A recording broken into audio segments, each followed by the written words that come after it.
दामाद की सास पार्ट 2। अब तक आपने सुना कि कावेरी जी अपनी तीनों बेटियों ईशा, मोहिनी और सुहाना की शादी 3 घर जमाई लड़कों के साथ करवा देती है। उन्हें लगता है कि ये लड़के शायद घर का कामकाज संभाल लेंगे, लेकिन उनके तीनों घर जमाई बहुत आलसी थे। वो नौकरी भी नहीं करते थे और बाहर का काम भी नहीं। कावेरी जी ने अपनी बेटियों से कहा कि वो प्रेगनेंसी का बहाना बनाकर अपने पतियों को सबक सिखाए। अब सुनिए आगे। मम्मी, आपने जैसा कहा था हमने वैसा ही किया, लेकिन देखिए ना, विवेक का हाल तो वैसा का वैसा ही है। घर में ना सुबह का नाश्ता बनता है और ना खाना। नौकरी पर जाने की बात करूं तो खाने को दौड़ते हैं मुझे। हाँ मम्मी, मैंने भी सुमित को कितनी बार कहा कि अगर नौकरी नहीं करनी तो कोई छोटी सी दुकान ही खोल लो, घर का खर्चा कैसे चलेगा। देखो दोपहर के 12 बजने आए और जनाब अभी तक सो रहे हैं। हाँ मम्मी, ईशा और सुहाना ठीक कहती हैं। अविनाश का भी यही हाल है। जब मैंने अपनी प्रेगनेंसी के बारे में कहा तो मुझसे कहने लगा, अरे दूसरी लड़कियां तो 9-9 महीने तक नौकरी करती है, बस डिलीवरी के टाइम छुट्टी लेती है। मोहिनी, तुम भी नौकरी करो। अब मुझे कहाँ नौकरी मिलेगी।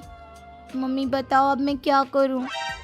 हे भगवान, क्या सोचकर घर जमाई दामाद लाई थी मैं कि मेरी बेटियां मेरे पास रहेंगी और खुश रहेंगी, लेकिन इन आलसी दामादों ने तो हमारी जिंदगी को भी प्रॉब्लम में डाल दिया है। मैं तो कहती हूँ मम्मी, हम लोग वापस अपनी जॉब पर जाना शुरू कर देते हैं। बता देते हैं इन लोगों को कि हमने प्रेगनेंसी का बहाना किया है। नहीं नहीं बेटा, ऐसी गलती भी मत करना। अगर तुमने ऐसा किया तो इन तीनों की आदत और खराब हो जाएगी। अरे आज नहीं तो कल कभी तो तुम प्रेग्नेंट होगी, तब वापस यही प्रॉब्लम आएगी। तब क्या करोगी तुम तीनों। हाँ मम्मी, आपकी बात तो बिल्कुल सही है। इन लोगों को तो सुधारना ही पड़ेगा। लेकिन कैसे? अपने बच्चों के आने की खबर सुनकर भी इन लोगों पर कोई असर नहीं हो रहा। पैसे कमाने के लिए घर से बाहर निकलना ही नहीं चाहते ये तीनों। अब मेरे दिमाग में एक प्लान आया है। तुम तीनों चिंता मत करो, उन तीनों को बुलाओ, फिर मैं बात करती हूँ। थोड़ी देर बाद कावेरी जी अपने तीनों दामादों को सामने बुलाकर अपनी बात कहना शुरू करती हैं। अविनाश, सुमित और विवेक, देखो बेटा, मैं ना तुम तीनों से बड़ा प्यार करती हूँ, इसीलिए तो तुम्हें घर जमाई बना कर रखा है मैंने। अरे मम्मी जी, सीधे सीधे कहिए ना, क्या बात है। प्यार तो हम भी आपको बहुत करते हैं। अरे मम्मी जी, आपकी इज्जत भी बहुत करते हैं। अरे भाई, आपके जैसी सास और कमाने वाली बीवी सबको मिलती है क्या? हाँ मम्मी, विवेक और सुमित ठीक कह रहे हैं। आपकी बेटी से शादी करके मेरी तो जिंदगी ही अच्छी हो गई है। जानती हूँ मैं, और ये भी जानती हूँ कि तुम तीनों अपने अपनी बीवियों से बहुत प्यार करते हो। बेटा, बात ऐसी है कि हमारे कुल गुरु ने कहा है कि प्रेग्नेंट होने के बाद मेरी तीनों बेटियां शुरू के 4 महीने हमारे गांव में जाकर रहेगी, जहां मेरे चाचा जी रहते हैं। अरे लेकिन क्यों मम्मी, गांव में जाकर रहने की क्या जरूरत है इन तीनों को। वो क्या है ना बेटा, हमारे परिवार को एक श्राप है।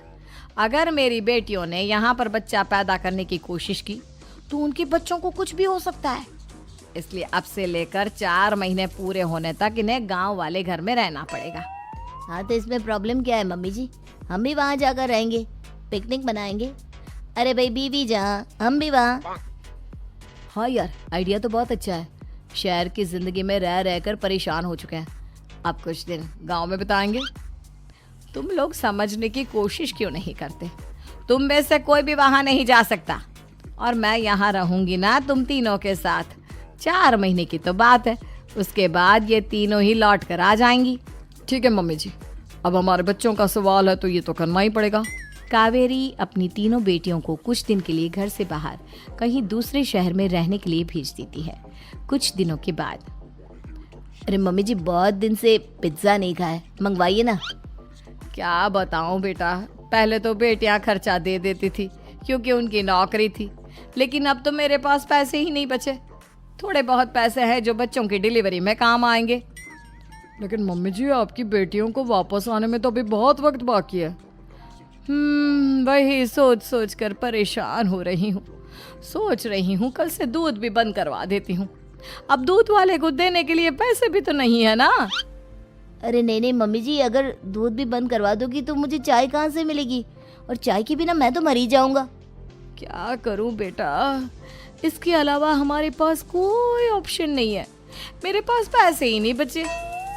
इस तरह कावेरी जी धीरे धीरे अपने तीनों दामादों को पैसे देना बंद कर देती हैं और घर में खाने पीने की चीजें लाना भी बंद कर देती है। अब वो तीनों बुरी तरह से परेशान होने लगे थे और इसलिए एक दिन तीनों प्लान करके घर से बाहर निकलते हैं और बाजार में जाने के बाद यार अच्छा खाना खाए हुए कितने दिन हो गए, पता नहीं कब अच्छा खाना मिलेगा। हमारी बीवियों के जाने के बाद तो हमारी हालत भिखारियों जैसी हो गई है यार। कुछ भी हो, मुझे तो आज पिज्जा खाना ही खाना है। जेब में 1 रुपया नहीं है और पिज्जा खाएगा, कहाँ से आएंगे पैसे? अरे देख वहाँ सामने बोर्ड पर क्या लिखा हुआ है, कंप्यूटर पर काम करने के लिए एक आदमी की आवश्यकता है। भाई मैं तो जा रहा हूँ, काम करूँगा और शाम तक पैसे लाकर आराम से पिज्जा खाऊंगा। जा जा, तुझे कोई काम नहीं देने वाला, हम तो घर जा रहे हैं। चल भाई सुमित। सुमित और अविनाश वहाँ से चले जाते हैं और विवेक उस कंप्यूटर शॉप पर सारा दिन काम करके 5,000 रुपये कमा कर घर लौट कर आता है और अपने खाने के लिए अच्छी अच्छी चीज़ें भी लेकर आता है। ये देखकर विवेक और सुमित के दिल में भी कुछ पैसे कमाने की इच्छा जागती है। अरे सुबह सुबह कहाँ चल दिए तुम? मम्मी जी एक बहुत अच्छी जगह मिली है, कंप्यूटर पर काम करने के 5,000 मिले थे कल मुझे। अगर रोज काम करूंगा तो पूरे 40,000 की तनख्वाह। अरे वाह, ये तो बहुत अच्छी बात है दामाद जी, आपको जाना ही चाहिए। सुमित और अविनाश विवेक को इस तरह तरक्की करते देखकर परेशान हो जाते हैं और वो दोनों भी काम की तलाश में निकल पड़ते हैं। धीरे धीरे उन दोनों को भी काम मिल जाता है। अब कावेरी के तीनों दामाद छोटी मोटी नौकरी करके अच्छा पैसा कमाने लगे थे। एक दिन कावेरी उन्हें अपने पास बुलाती हैं। अरे वाह, विवेक 40,000 कमा लेता है, अविनाश 60,000 और सुमित तुम भी 40,000 के आसपास कमा ही लेते हो। कुल मिलाकर तुम अच्छे खासे पैसे कमा रहे हो बेटा। हाँ मम्मी जी, बहुत मजा आता है जब महीने के एंड में मोटी रकम हाथ में आती है। पूछिए मत मम्मी जी, घर में रहकर रोटी बना बना कर और तो जैसा महसूस होने लगा था मुझे तो। हाँ बेटा, तुम तीनों की बात तो बिल्कुल ठीक है और जानते हो अब तुम तीनों की पत्नियां भी वापस लौट कर आने वाली है। लेकिन मम्मी जी अभी तो उन्हें गए सिर्फ 2 महीने हुए हैं, आपने तो कहा था वो 4 महीने के बाद लौट कर आएंगी। ऐसा कुछ नहीं है बेटा, मैं सिर्फ तुम तीनों को सबक सिखाना चाहती थी कि आदमी घर में बैठकर बीवी की कमाई खाता हुआ अच्छा नहीं लगता। इस दुनिया में हर इंसान को मेहनत करनी चाहिए, काम करना चाहिए, चाहे वो औरत हो या आदमी, ताकि अपने परिवार को संभाल सके। कावेरी की बात सुनकर उन तीनों को अपनी गलती का एहसास होता है और कावेरी उन्हें सच बता देती है कि ईशा, सुहाना और मोहिनी शहर में ही कहीं दूसरी जगह रह रहे थे। शाम के वक्त उन तीनों की पत्नियां लौट कर आ जाती है और कावेरी जी का परिवार एक खुशहाल परिवार की तरह रहने लगता है।